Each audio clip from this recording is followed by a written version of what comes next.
It's so interesting how when you really get into it, two figures from different mythologies who seem similar at first, like Poseidon and Neptune, can actually be so different. Yeah. And today we're going to be diving deep into their worlds. Absolutely. To see what their differences can tell us about how the ancient Greeks and Romans thought about the ocean. Right, because those cultures had such different relationships with the sea, so they saw the gods of the sea really differently too. Exactly. And I think that's one of the most fascinating things we're going to uncover today. So to start us off, tell me about Poseidon. What kind of a god was he? Well, he was really the embodiment of the raw power of the sea. He's the god of earthquakes and horses and sea monsters. All the untamed parts, that's right. Definitely not a god to be messed with. Not at all. I mean, he could cause a shipwreck just as easily as he could give you smooth sailing. Right, like you never knew if he was going to be in a good mood. Exactly, and that really reflects the ancient Greeks' kind of fear and respect for the power of the ocean. Which makes sense when you think about how much they relied on the sea for, well, everything. Oh yeah, trade, travel, even their myths. It's all about the ocean. And Poseidon embodies that unpredictable side. He does. Then on the other side, you have Neptune and the Roman way of looking at things. Who is often depicted as much more in control. Right, like the Romans believed in bringing order to the chaos. Exactly, and they really projected that onto Neptune. So how did that manifest in the stories about him? Well, for one thing, his power is often shown as more strategic, Like he used his powers for a reason. Right, not just on a whim. He was more calculated. Which makes sense given how the Romans were known for their, incredible feats of engineering. Yeah, like aqueducts and roads. They believed in taming nature to their will. So Neptune was like the god of that idea. In a way, yes. He represents that desire to understand and control even something as vast and powerful as the ocean. It's almost like they saw the sea as something that could be managed, controlled even. Definitely, and that difference in perspective is really at the heart of why Poseidon and Neptune are so interesting to compare. So they're both incredibly powerful gods of the sea, but with very different styles. Absolutely, which makes you wonder what would happen if they ever went head-to-head, right? Oh, I can only imagine. Talk about a clash of the titans. What happened when these two completely different forces of nature decided to duke it out? Now, that is a story for the ages, and we'll dive into it right after the break. So imagine this. Okay. A battle that shakes the very foundations of the ocean. I'm talking tsunamis, sea monsters, whirlpools that could swallow whole ships. This is a clash of the titans, literal gods battling for dominance over the sea. Exactly. We're finally getting to the big showdown between Poseidon and Neptune. So tell me, how does this epic battle of the gods actually go down? Well, it might surprise you. You'd think it would be all brute force, right? Right, like who could unleash the most terrifying sea monsters? Who could create the biggest waves? Yeah, real clash of egos. Exactly. But it's not how it plays out. At least not entirely. Yeah. See, Neptune understands something that Poseidon doesn't. Okay, and that is? That true power lies in understanding the natural order of things, not just trying to overpower it. So it's more about strategy than brute force. Exactly. Imagine a martial artist redirecting an opponent's energy instead of just meeting force with force. Oh, okay, I get it. That's Neptune. He's not trying to outstorm Poseidon. He's using his knowledge of currents and tides, to outmaneuver him. So instead of just getting swept up in the chaos, he's actually trying to use the chaos to his advantage. Exactly. Think of it like this. Poseidon throws a tidal wave at him. Okay. And instead of just summoning an even bigger wave, Neptune uses his power to create a channel, right? To divert the energy of the first wave. Wow, that's next level sea god stuff. Right. It's like playing chess with the ocean itself. That's way more impressive than just throwing a bigger temper tantrum. Yeah. And I think it speaks to the Romans' belief that even the most powerful forces in nature could be understood and even controlled to some extent. Which is such a different way of looking at the world than, the Greeks, who seem to respect the ocean's power, but also kind of fear it. Definitely. And that difference really comes across in this story.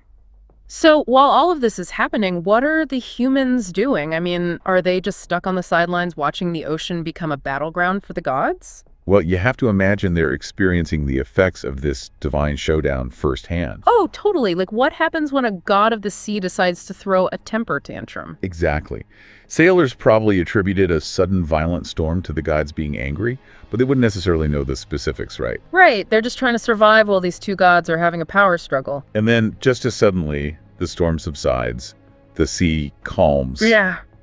And maybe they offer a sacrifice to Neptune, thanking him for restoring order. Not knowing it was really a victory for strategy and understanding the ocean's power, not just trying to brute force it. Exactly. Which I think is a really interesting parallel to how we experience life, don't you think? Totally.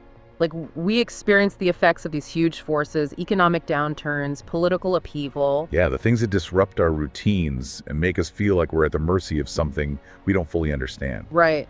And just like those sailors caught in the storm, we don't always know what's causing all the chaos. But what the story reminds us is that even in the midst of that chaos, there are still laws at work, natural rhythms and cycles that influence everything. So even when it seems like Poseidon is winning, like the world is just pure chaos, there's always that underlying order. Exactly. And I think that's a really important thing to remember, especially in times when it feels like everything is falling apart. Okay, so if we're going to bring this back to our own lives, how do we channel our inner Neptune when we're facing our own, maybe not so mythical, storms? Well, I think it starts with recognizing that trying to control every aspect of our lives to eliminate all chaos is kind of a fool's errand, you know? Yeah. It's just not possible. Yeah, like life is going to throw you some curveballs no matter how prepared you think you are. Exactly. So it's more about learning to adapt to the chaos, to find ways to work with it, to even use it to your advantage. Kind of like learning to surf instead of getting crushed by the waves. Exactly. And that's where understanding those natural rhythms and cycles comes in. Oh, I see. Because once you understand how those forces work, you can start to anticipate them, to prepare for them. So instead of fearing the chaos, we can actually learn to work with it. Exactly. Embrace the unexpected, right? Because those moments of chaos can be incredible opportunities for growth. Like those moments when you're forced to step outside your comfort zone, you learn new things about yourself. And about the world around you. It's all about finding that balance, right? Between too much order, which can lead to stagnation, and too much chaos, which can be, well, completely overwhelming. It's about finding that sweet spot where you can thrive. It's like you need a little bit of rain to get a rainbow, right? You need both to have a healthy ecosystem. Precisely. And I think that's what makes the story of Poseidon and Neptune so enduring, so relevant to our lives. Because it's not just a cool story about battling sea gods. It's a metaphor for the very way we experience the world and how to navigate the inevitable ups and downs that come with being alive. So it's like we all have a little Poseidon and a little Neptune inside us. Yeah, I like that. And it's about finding that balance between the two. Exactly. It's not about one being good and the other being bad. Right. It's about recognizing that both of those forces are part of what makes us human. So what can we do when it feels like our inner Poseidon is about to unleash a tsunami on our carefully ordered lives? Like, how do we tap into that Neptune energy and find a sense of calm amidst the chaos? Well, I think the first step is just remembering that chaos is a natural part of life. Yeah. Oh, yeah. It's going to happen. We can't control everything. Right. But we can control how we respond to it.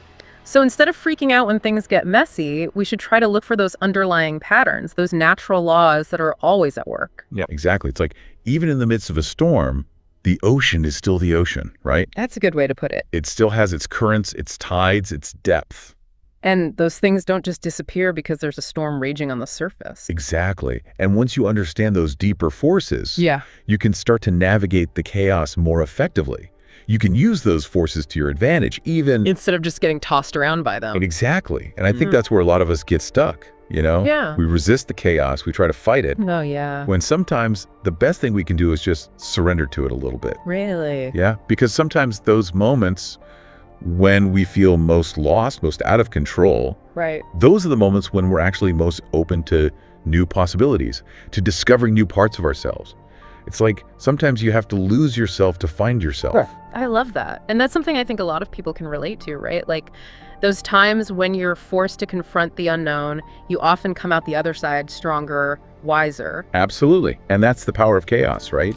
It pushes us outside of our comfort zones. It forces us to grow. So it's not about trying to eliminate chaos altogether. No, not at all. It's more about like learning to dance with it. Exactly. It's about finding that balance between structure and spontaneity, between planning and improvisation. It's about trusting that there's a bigger picture, even when we can't see it at that moment. And that sometimes the most unexpected detours can lead us to the most amazing destinations, you know. Okay, that is a great note to end on. Finding the balance between chaos and order, trusting the journey, and maybe even embracing the unexpected detours along the way. Thank you so much for that incredible deep dive. My pleasure. It's always fun to dive into these myths and see what they can teach us about ourselves. And to all our listeners out there, thank you for joining us. We hope this deep dive is giving you some new insights into the power of mythology and maybe even inspired you to embrace a little more chaos in your own lives. Until next time, keep exploring.